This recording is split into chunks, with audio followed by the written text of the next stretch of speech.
రోజంతా బిజీగా ఉన్నారా? న్యూస్ అప్డేట్స్ మిస్ అయ్యారా? డోంట్ వరీ, బ్రేక్స్ లేకుండా బోర్ కొట్టకుండా నాన్ స్టాప్ న్యూస్ ప్రతిరోజు రాత్రి 9 గంటలకు. నేను హిమబిందు. నేను అనుశ్రీ. ముందుగా టాప్ హెడ్లైన్స్ చూద్దాం.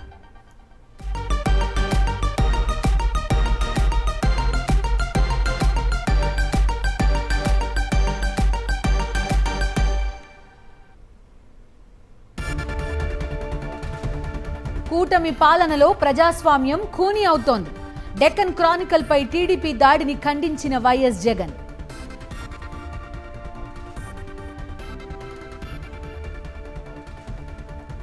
సీఎం చంద్రబాబుతో బీపీసీఎల్ చైర్మన్ కృష్ణకుమార్ భేటీ. ఏపీలో పెట్రోల్ రిఫైనరీ పరిశ్రమ ఏర్పాటుపై చర్చ.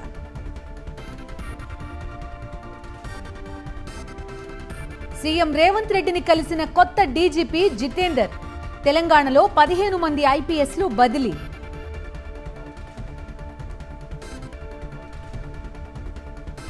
హైదరాబాద్ ఆర్టీసీ క్రాస్ రోడ్స్ లో అగ్ని ప్రమాదం. దత్తసాయి కాంప్లెక్స్ లో ఎగసి పడుతున్న మంటలు.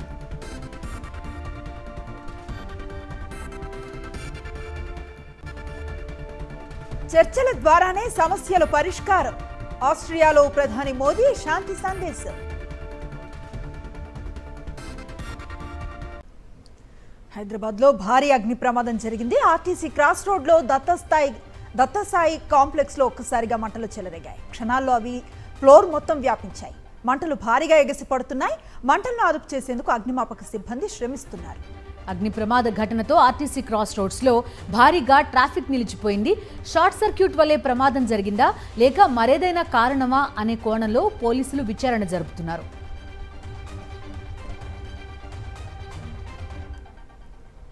పూర్తి డీటెయిల్స్ అందిస్తారు ఈ అగ్ని ప్రమాదానికి సంబంధించి మా కరెస్పాండెంట్ సాయి కిరణ్. మంటల్ని అదుపులోకి తీసుకొచ్చారా? ఎంత ఆస్తి నష్టం ఉందని భావిస్తున్నారు? కారణం ఏంటి అగ్ని ప్రమాదానికి? బిందు ఆర్టీసీ క్రాస్ రోడ్ లో జరిగినటువంటి అగ్ని ప్రమాదంలో దాదాపు 90% మంటలను అదుపులోకి తీసుకొచ్చారు. అయితే 10% మంటలు ఇంకా వస్తున్నాయి. అయితే దానివల్ల మంటలు మరింత పెరిగే అవకాశం ఉండడంతో ఇంకా పూర్తి స్థాయిలో తగ్గించే ప్రయత్నం చేస్తుంది ఫైర్ సిబ్బంది. అయితే ఆర్టీసీ క్రాస్ రోడ్ లోని దత్తసాయి కాంప్లెక్స్ లో 2వ అంతస్తులో టపర్వేర్ కార్యాలయం ఉందంటే ఈ ప్లాస్టిక్ సంబంధించినటువంటి గోదాం సంబంధించిన కార్యాలయం ఉంది. అందులో సాయంత్రం 5 గంటలకు కార్యాలయం మూసేశారు సిబ్బంది. ఆ తర్వాత కొద్దిసేపటికి అందులో నుంచి అగ్ని ప్రమాదం మొదలైంది.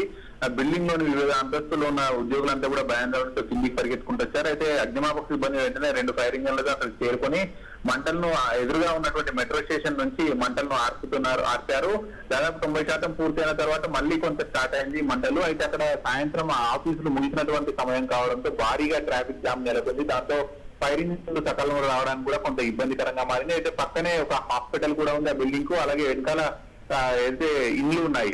సో ఆ మంటలు అటు ఇటు పాకి మళ్ళీ ఇంకెక్కువ ప్రమాదం అయ్యే అవకాశం ఉంటుంది. కాబట్టి పూర్తి స్థాయిలో మంటలను అదుపులోకి తీసుకురావడానికి ఫైర్ సిబ్బంది కసరత్తు చేస్తున్నారు. అయితే ఇప్పటికైతే ఆ ప్రమాదం ఏమీ లేదని చెప్తున్నారు. అయితే ఈ ఇంట్లో ఈ ప్రమాదం 2 సిబ్బంది ఉంటే వారిని కూడా బయటకు తీసుకొచ్చేశారు. అయితే ఎవరికి కూడా ఎటువంటి ప్రాణ నష్టం లేదు కానీ ఆస్తి నష్టం మాత్రం జరిగిందని చెప్తున్నారు.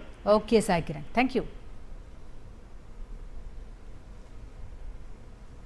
తెలంగాణ కొత్త డీజీపీగా నియమితులయ్యారు జితేందర్ను డీజీపీగా నియమిస్తూ ప్రభుత్వం ఉత్తర్వులు జారీ చేసింది. హోంశాఖ ప్రత్యేక ప్రధాన కార్యదర్శిగా రవిగుప్తాకు పోస్టింగ్ రావడంతో జితేందర్కు డీజీపీ బాధ్యతలు అప్పగించింది ప్రభుత్వం. జితేందర్ 92 బ్యాచ్ ఐపీఎస్ అధికారి. డీజీపీగా నియమితులైన నేపథ్యంలో ముఖ్యమంత్రి రేవంత్ రెడ్డిని కలిశారు జితేందర్. ఆయనతో మర్యాదపూర్వకంగా భేటీ అయ్యారు.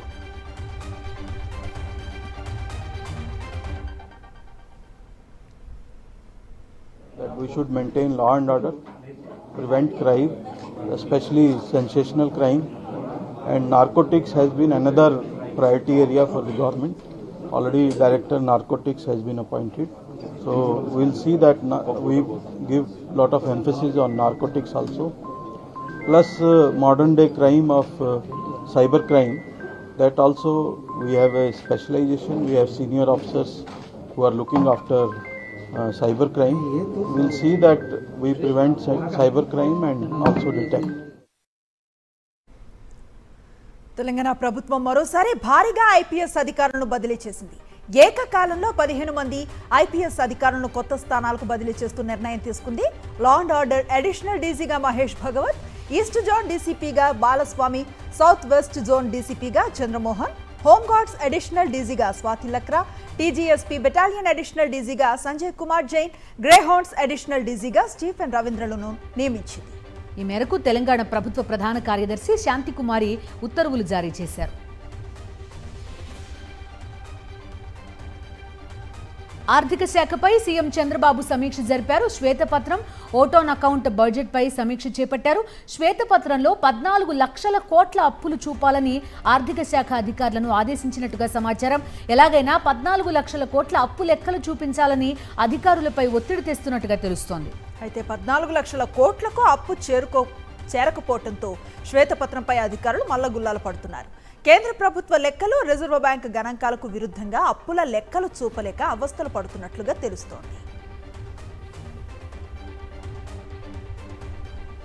సీఎం చంద్రబాబుతో BPCL chairman and managing director Krishna Kumar, ఆ సంస్థ ప్రతినిధులు భేటీ అయ్యారు. ఏపీలో పెట్రోల్ రిఫైనరీ పరిశ్రమ ఏర్పాటుపై సీఎంతో చర్చలు జరిపారు.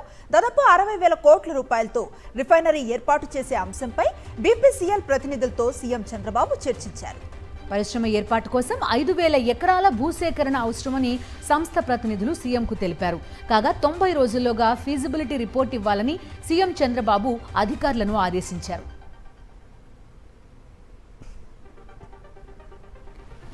సీఎంగా ప్రమాణం చేసిన తర్వాత తొలిసారి చంద్రబాబు రేపు ఉమ్మడి విశాఖ జిల్లాలో పర్యటించనున్నారు. ఉదయం విజయవాడ నుంచి అనకాపల్లి జిల్లా పాయకరావుపేట నియోజకవర్గ పరిధిలోని దార్లపూడికి చేరుకుంటారు. పోలవరం లెఫ్ట్ కెనాల్ ఆక్విడక్ట్ ని పరిశీలిస్తారు. తర్వాత భోగాపురం వెళ్లి ఎయిర్పోర్టు పనులను పరిశీలించి సమీక్ష చేస్తారు. మధ్యాహ్నం మెట్టెక్ జోన్లో ప్రారంభోత్సవాలు చేసి విశాఖ విమానాశ్రయంలో అధికారులతో భేటీ అవుతారు. సమీక్ష అనంతరం విజయవాడకు తిరిగి రానున్నారు.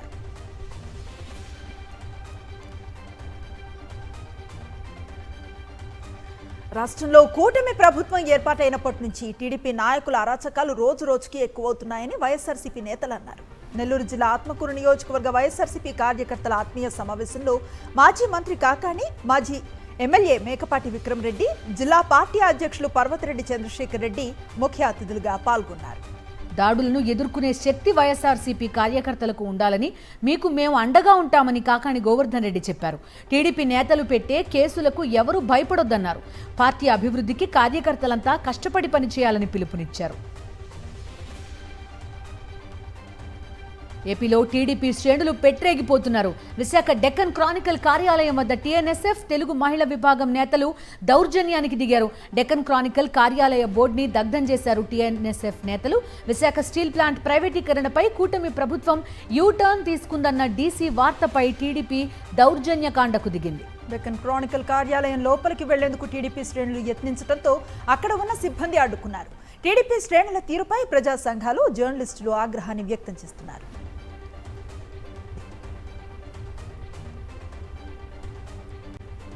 విశాఖ డెక్కన్ క్రానికల్ పై టీడీపీ దాడిని ఖండించారు వైఎస్ఆర్సీపీ అధినేత వైఎస్ జగన్మోహన్ రెడ్డి. డీసీపై టీడీపీ శ్రేణుల దాడి పిరికిపంద చర్యగా అభివర్ణించారు. మీడియాను అణచివేసే కుట్రలో భాగమేనని ధ్వజమెత్తారు వైఎస్ జగన్. నిష్పక్షపాత వార్తలను టీడీపీ జీర్ణించుకోలేకపోతోందన్నారు. కూటమి పాలనలో ప్రజాస్వామ్యం కూని అవుతోందని ఆవేదన వ్యక్తం చేశారు. డెక్కన్ క్రానికల్ పై దాడి ఘటనకు చంద్రబాబు బాధ్యత వహించాలన్నారు వైఎస్ జగన్.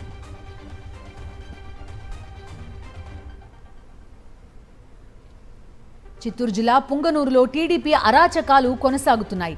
కూటమి నేతల దాడులు పరాకాష్ఠకు చేరాయి. పుంగనూరు మండలం కమ్మపల్లిలో వైఎస్ఆర్సీపీ సానుభూతిపరుడు సుబ్రహ్మణ్యరెడ్డి కుటుంబాన్ని గ్రామం నుంచి వెలివేశారు టీడీపీ నేతలు. అంతేకాదు బాధితుడి టమాటో పంటను కూడా మార్కెట్కి వెళ్లనీయకుండా అడ్డగించారు. ఆవులకు మేత వేయటం కూడా నేరమంటూ ఆంక్షలు విధించారు. దీనిపై పోలీసులకు ఫిర్యాదు చేసినా పట్టించుకోలేదంటూ బాధితులు ఆవేదన వ్యక్తం చేస్తున్నారు. గ్రామం వదిలి వెళ్లాలంటూ పోలీసులే చెప్పారంటూ సుబ్రహ్మణ్యరెడ్డి దంపతులు కన్నీరు పెట్టుకుంటున్నారు. గ్రామంలోకి వస్తే చంపేస్తామంటూ బెదిరిస్తున్నారని భయంతో జీవిస్తున్నారు. తమ ప్రభుత్వ హయాంలో ఇసుక పాలసీలో ఎటువంటి అవినీతి జరగలేదన్నారు రాజ్యసభ సభ్యులు వైవి సుబ్బారెడ్డి. కావాలంటే ఇసుక పాలసీపై విచారణ చేసుకోవచ్చన్నారు. అటు ఏపీ అభివృద్ధికి ప్రత్యేక హోదా కావాల్సిందే అన్నారు వైవి సుబ్బారెడ్డి. విభజన చట్టం ప్రకారం రాష్ట్రానికి నిధులు రాబట్టాలని ప్రభుత్వానికి సూచించారు. విభజన చట్టం ప్రకారం మనకి ఇచ్చిన హామీలన్నీ అమలు చేయాల్సిన బాధ్యత కేంద్ర ప్రభుత్వంపై ఉంది. వాటి మీద పోరాటం చేయాలి. మన రాష్ట్రం బాగుపడాలంటే, రాష్ట్రం అభివృద్ధి చెందాలంటే ప్రత్యేక హోదా రావాలి. మిగతా ఈ తెలంగాణ రాష్ట్ర సమస్యలు డెఫినెట్గా మంచి వాతావరణంలో ఇద్దరు ముఖ్యమంత్రులు కలిసి కూర్చొని పరిష్కారం చేసుకుంటే మంచిది. ఇసుక అక్రమం చేసామని మా మీద దుష్ప్రచారం చేయటం కన్నా ఇసుక దీనివల్ల ఆదాయం ఎంత వచ్చింది ప్రభుత్వానికి అని కూడా చూడండి. దాని మీద బేరీజ్ చేసుకోవాలి. కానీ వీళ్ళు ఓకే ఇసుక వాళ్ళు ఉచితంగా ఇస్తామంటే మంచిదే. నాకు తెలిసి ఉచితంగా ఇచ్చే పరిస్థితి లేదని నాకు అర్థమవుతుంది. ఎంక్వైరీ చేసుకోమనండి. విశాఖ స్టీల్ ప్లాంట్ ప్రైవేటీకరణ ఉపసంహరణ నిర్ణయం మంత్రుల పరిధిలో ఉండదంటూ కేంద్ర ఉక్కు శాఖ సహాయక మంత్రి శ్రీనివాస వర్మ కామెంట్స్ చేశారు. ప్రధాని నాయకత్వంలో కేబినెట్ చర్చించి నిర్ణయం తీసుకోవాల్సిన నిర్ణయం అన్నారు. సెయిల్లో విలీనం ప్రతిపాదన పరిశీలనలో ఉందని, వాటిపై కొన్ని హద్దులు అభ్యంతరాలు ఉన్నాయని చెప్పారు. స్టీల్ ప్లాంట్లో అవగాహన కోసమే కేంద్ర ఉక్కు శాఖ మంత్రి కుమారస్వామి విశాఖ వస్తున్నట్టుగా చెప్పారు. స్టీల్ ప్లాంట్ సమస్యల పరిష్కారం కోసం ఉన్న మార్గాలను పరిశీలిస్తున్నామని, కుమారస్వామి పర్యటనలో అద్భుతాలు ఉండకపోవచ్చన్నారు కేంద్ర మంత్రి శ్రీనివాస వర్మ.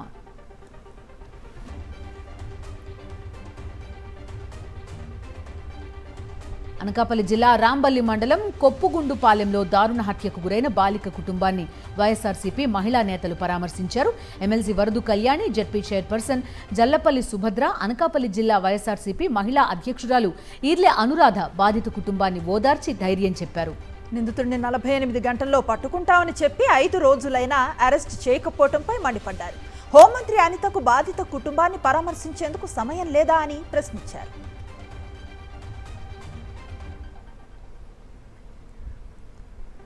జాతీయ రహదారుల పనులను రాష్ట్ర ప్రభుత్వం తరఫున అవసరమైన చర్యలు చేపట్టేందుకు సీఎం రేవంత్ జాతీయ రహదారుల విస్తరణ, అభివృద్ధిపై సచివాలయంలో సమీక్ష నిర్వహించారు. ఈ కార్యక్రమానికి మంత్రి కోమటిరెడ్డి వెంకటరెడ్డి, సిఎస్ శాంతికుమారి అధికారులు హాజరయ్యారు. జాతీయ రహదారుల స్థితిగతులపై సీఎం అడిగి తెలుసుకున్నారు. రీజనల్ రింగ్ రోడ్ భూసేకరణలో పురోగతిపై ఆరా తీశారు. మంచిర్యాల, వరంగల్, ఖమ్మం, విజయవాడ కారిడార్ భూసేకరణపై ఆరా తీసిన సీఎం ఆయా జిల్లాల కలెక్టర్లతో వీడియో కాన్ఫరెన్స్ లో మాట్లాడారు. నెలాఖరులోగా పూర్తి వివరాలు సమర్పించాలని కలెక్టర్లను ఆదేశించారు. రైతుల ఆలోచనల ప్రకారమే ప్రభుత్వం ముందుకెళ్తోందన్నారు డిప్యూటీ సీఎం భట్టి విక్రమార్క. రైతులు ఇచ్చిన ప్రతి సూచనను పరిశీలిస్తున్నామన్నారు. ఖమ్మం కలెక్టరేట్లో రైతు భరోసా పథకంపై సమావేశం జరిగింది. రైతు భరోసా విధి విధానాలపై రైతులు, ప్రజాప్రతినిధుల అభిప్రాయాన్ని సేకరించారు. రైతు భరోసా ఎన్ని ఎకరాలకు కటాఫ్ చేయాలన్న దానిపై సూచనలు, సలహాలు తీసుకుంది మంత్రుల సబ్ కమిటీ. ఈ సమావేశానికి డిప్యూటీ సీఎం భట్టి విక్రమార్క, మంత్రులు పొంగులేటి శ్రీనివాసరెడ్డి, తుమ్మల నాగేశ్వరరావు, ఎమ్మెల్యేలు, ఎంపీ, ఎమ్మెల్సీలు, జిల్లా అధికారులు హాజరయ్యారు. రాష్ట్ర ఆర్థిక రంగాన్ని సరిగ్గా నడపటం సీఎం రేవంత్ కు చేత కాదన్నారు బీఆర్ఎస్ వర్కింగ్ ప్రెసిడెంట్ కేటీఆర్. అందుకే ఇప్పుడు నిధుల సమీకరణకు ఒక ప్రమాదకరమైన మార్గాన్ని ఎంచుకున్నారన్నారు. తెలంగాణ పరిశ్రమల శాఖకు చెందిన 20,000 కోట్ల విలువైన 400 ఎకరాల ప్రభుత్వ భూములను ప్రైవేట్ ఫినాన్స్ కంపెనీలకు తనఖా పెట్టి 10,000 కోట్లు సమీకరించాలని భావిస్తున్నట్లుగా సమాచారం ఉందని మండిపడ్డారు. దీనికి మధ్యవర్తిగా ఒక మర్చెంట్ బ్యాంకర్ని పెట్టి వారికి 100 కోట్ల కమిషన్ ఇచ్చేందుకు సిద్ధమైనట్టు మీడియాలో కథనాలు వస్తున్నాయని ఎక్స్ వేదికగా పోస్ట్ చేశారు. అయితే ఈ మతిలేని చర్య వల్ల తెలంగాణ ప్రగతి శాశ్వతంగా కుంటుపడి కొత్తగా పెట్టుబడులు, పరిశ్రమలు రాక, ఉద్యోగాలు రాక మన బిడ్డలకు కొలువులు రాకుండా పోయే ప్రమాదం ఉందన్నారు కేటీఆర్. కోకాపేట, రాయదుర్గం వంటి ప్రాంతాల్లోనే ఎక్కువగా ఐటీ పరిశ్రమలు వస్తున్నాయని, అలాంటి చోట్ల 400 ఎకరాల ప్రైవేట్ సంస్థలకు తనఖా పెట్టడం అనాలోచిత చర్య అని మండిపడ్డారు.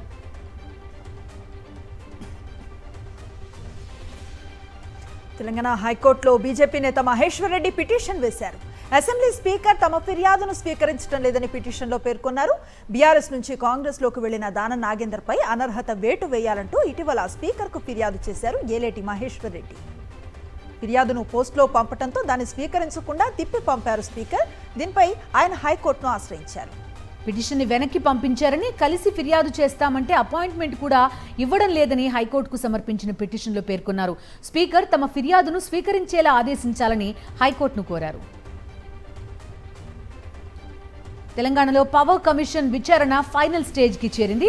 ఎవిడెన్స్ ఇన్వెస్టిగేషన్ పూర్తి కావడంతో కమిషన్ తుది రిపోర్ట్పై కసరత్తు చేస్తోంది. ఈ నెల 31వ తేదీతో పవర్ కమిషన్ కాలపరిమితి ముగియనుంది. గతంలోనే గడువు ముగిసినప్పటికీ ప్రభుత్వం నెల రోజులు పొడిగించింది. అనుమానాలు, ఎవిడెన్స్ ఇచ్చిన వాళ్లను క్రాస్ ఎగ్జామినింగ్ చేయడానికి గతంలో పవర్ కమిషన్ మాజీ సీఎం కేసీఆర్ కు లేఖ రాసింది. అయితే ఆ లేఖపై కేసీఆర్ ఇప్పటి వరకు స్పందించలేదు. మరోసారి మాజీ ముఖ్యమంత్రికి లేఖ రాసే యోచనలో ఉంది పవర్ కమిషన్.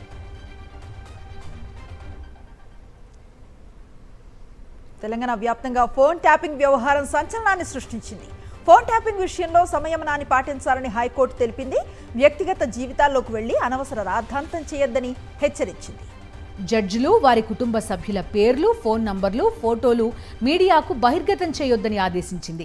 ఈ మేరకు ఈ నెల 23న కౌంటర్ దాఖలు చేస్తామని కేంద్రం చెప్పింది. దీంతో కేసును ఈ నెల 23వ తేదీకి హైకోర్టు వాయిదా వేసింది.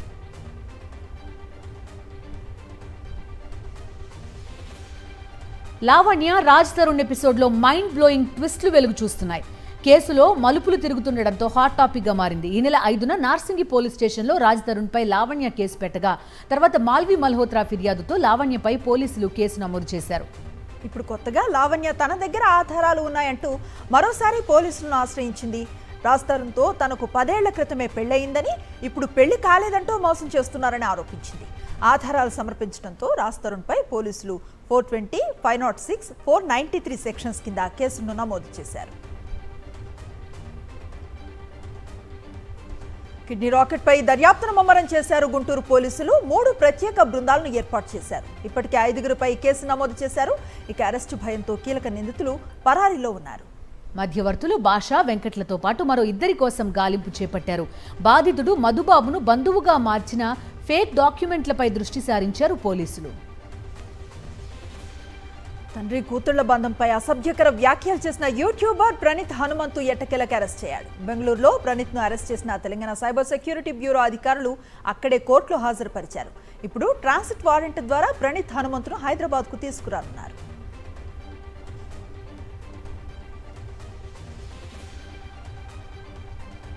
ఆంధ్ర యూనివర్సిటీ హెచ్ఓడి లైంగిక వేధింపుల కేసు మళ్లీ తెరపైకొచ్చింది. హిందీ విభాగాధిపతి నల్ల సత్యనారాయణపై ఎలాంటి చర్యలు తీసుకున్నారో చెప్పాలంటూ ఆంధ్ర యూనివర్సిటీ రిజిస్ట్రార్కు జాతీయ మహిళా కమిషన్ నోటీసులు పంపింది. ఈ నెల 19వ తేదీ ఉదయం 11:30కి కమిషన్ ఎదుట హాజరు కావాలని ఏయూ ఉన్నతాధికారులకు ఆదేశాలిచ్చింది. కాగా గతేడాది నల్ల సత్యనారాయణపై బాధితురాలు విశాఖ 3 టౌన్ పోలీస్ స్టేషన్లో ఫిర్యాదు చేసింది. ఇప్పటి వరకు ఎలాంటి న్యాయం జరగకపోవడంతో బాధితురాలు జాతీయ మహిళా కమిషన్ను ఆశ్రయించింది.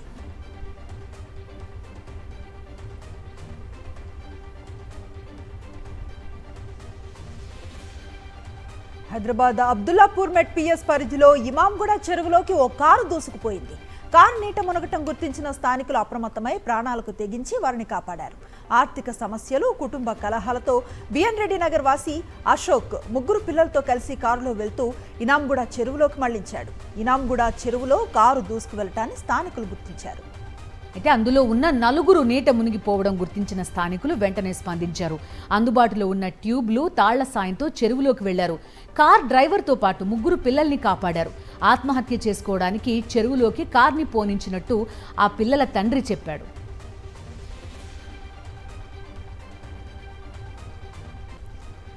ఢిల్లీ లిక్కర్ కేసు ఛార్జ్షీట్లో మరోసారి బీఆర్ఎస్ ఎమ్మెల్సీ కవిత ప్రస్తావన వచ్చింది. కేజ్రీవాల్ పై దాఖలు చేసిన అదనపు ఛార్జ్షీట్లో కవిత పేరును ప్రస్తావించింది ఈడీ. మద్యం కుంభకోణంలో 100 కోట్లు చేతులు మారాయన్న దర్యాప్తు సంస్థ కవిత మాజీ పీఏ అశోక్ కౌశిక్ చేతుల మీదుగా లావాదేవీలు జరిగినట్లుగా ఛార్జ్షీట్లో పేర్కొంది.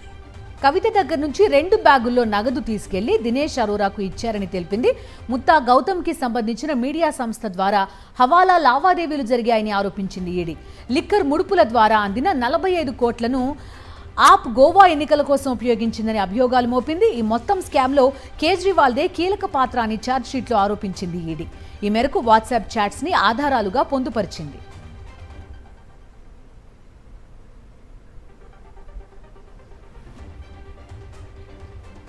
విడాకులు తీసుకున్న మహిళకు భరణం ఇచ్చే విషయంలో సుప్రీంకోర్టు కీలక తీర్పు వెలువరించింది. సిఆర్పిసి సెక్షన్ 125 ప్రకారం జీవిత భాగస్వామి నుంచి భరణం కోరే హక్కు ముస్లిం మహిళకు ఉందని స్పష్టం చేసింది. భార్యకు భరణం పొందే చట్టబద్ధమైన హక్కును సెక్షన్ 125 కల్పించిందని, మతంతో సంబంధం లేకుండా మహిళలందరికీ ఇది వర్తిస్తుందని తీర్పిచ్చింది.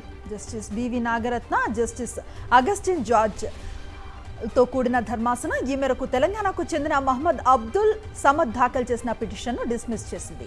హోమ్ మేకర్ అయిన మహిళ పడే కష్టం, త్యాగాన్ని గుర్తించాల్సిన సమయం వచ్చినట్టు ఆసక్తికర వ్యాఖ్యలు చేశారు జస్టిస్ బివి నాగరత్న. భారీ వర్షాలకు దేవభూమి ఉత్తరాఖండ్ విలవిల్లాడుతోంది. చమోలి జిల్లాలో పెద్ద ఎత్తున కొండ చర్యలు విరిగిపడ్డాయి. జోషిమఠ్ పాతాళగంగా లాంగ్సీ టన్నెల్ వద్ద ఈ ఘటన జరిగింది. మొత్తం కొండే ఊడి పడిందా అన్నట్లుగా కొండ చర్యలు విరిగిపడుతున్న దృశ్యాలు సోషల్ మీడియాలో వైరల్గా మారాయి. ఈ ఘటనతో బద్రీనాథ్కు వెళ్లే 7వ నంబర్ జాతీయ రహదారి మూతపడింది. వాహన రాకపోకలు నిలిచిపోయి నేషనల్ హైవేపై భారీగా ట్రాఫిక్ జామ్ అయింది.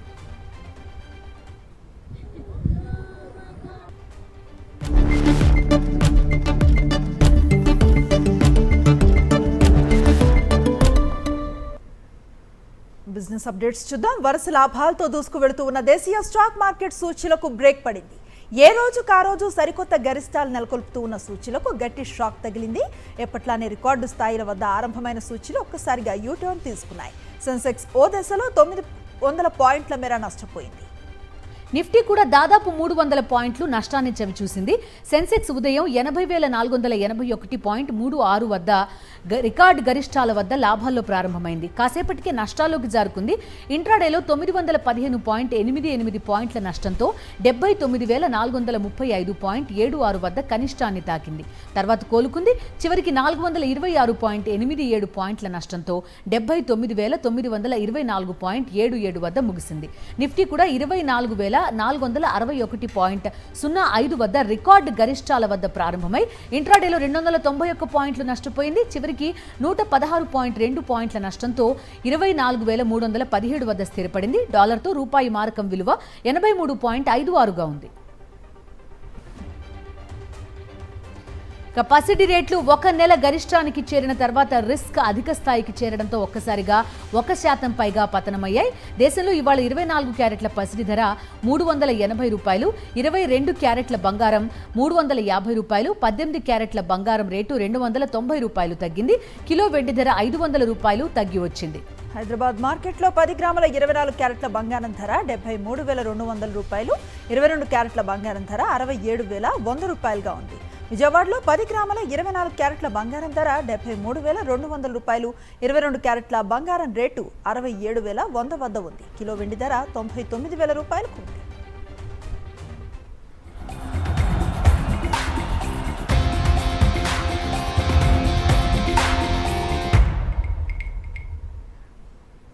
స్పోర్ట్స్ అప్డేట్స్ చూద్దాం. ఐసీసీ తాజాగా T20 ర్యాంకింగ్స్ ను విడుదల చేసింది. ఇందులో రుతురాజ్ గాయక్వాడ్ సత్తా చాటి మళ్లీ టాప్ 10లోకి దూసుకొచ్చారు.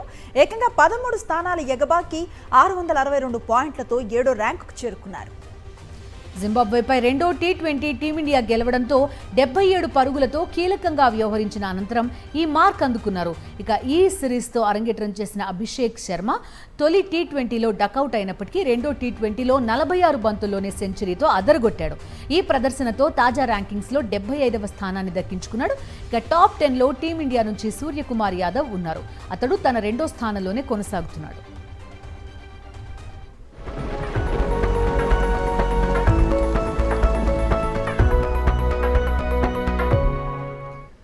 వాతావరణ వివరాలు చూద్దాం. పశ్చిమ బంగాళాఖాతంలో దక్షిణ ఆంధ్రప్రదేశ్ తీరం మీదుగా ఉపరితల ఆవర్తనం ఏర్పడింది. దీని ప్రభావంతో భారీ వర్షాలు కురుస్తాయని వాతావరణ శాఖ హెచ్చరించింది. ఆంధ్రప్రదేశ్ యానాంలో దిగువ ట్రోపో ఆవరణంలో నైరుతి పశ్చిమ గాలులు వీస్తున్నాయి. వీటి ప్రభావంతో మోస్తరు నుంచి భారీ వర్షాలు కురుస్తాయని అమరావతి వాతావరణ శాఖ వెల్లడించింది.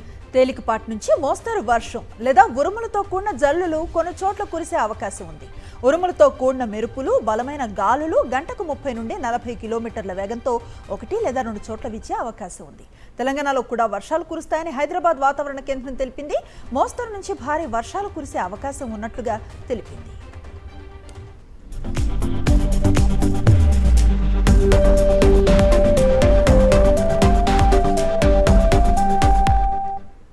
ఇప్పుడు స్క్రీన్ 90 చూద్దాం. విక్రమ్ హీరోగా నటించిన తంగ్లాన్ మూవీ ట్రైలర్ లేటెస్ట్ గా రిలీజ్ అయింది. కోలార్ గోల్డ్ ఫీల్డ్స్ లో జరిగిన కొన్ని రియల్ ఇన్సిడెంట్స్ ఆధారంగా ఈ మూవీ తెరకెక్కింది. వివేక్ ఆత్రేయ, నాని కాంబినేషన్ లో వస్తున్న సరిపోదా శనివారం మూవీ నుండి మేకింగ్ వీడియో రిలీజ్ అయింది. ఆగస్ట్ 29న ఈ సినిమా థియేటర్స్ లోకి రాబోతోంది. పుష్ప 2 హిందీ వర్షన్ కి రికార్డ్ రేంజ్ లో బిజినెస్ జరిగిందట.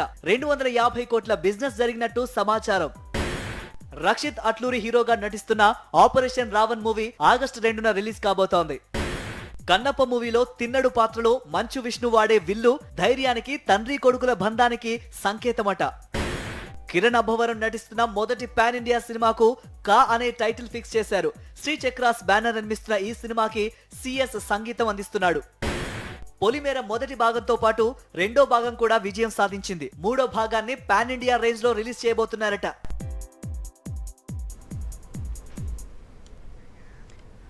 ఇవి non stop 9 PM news details.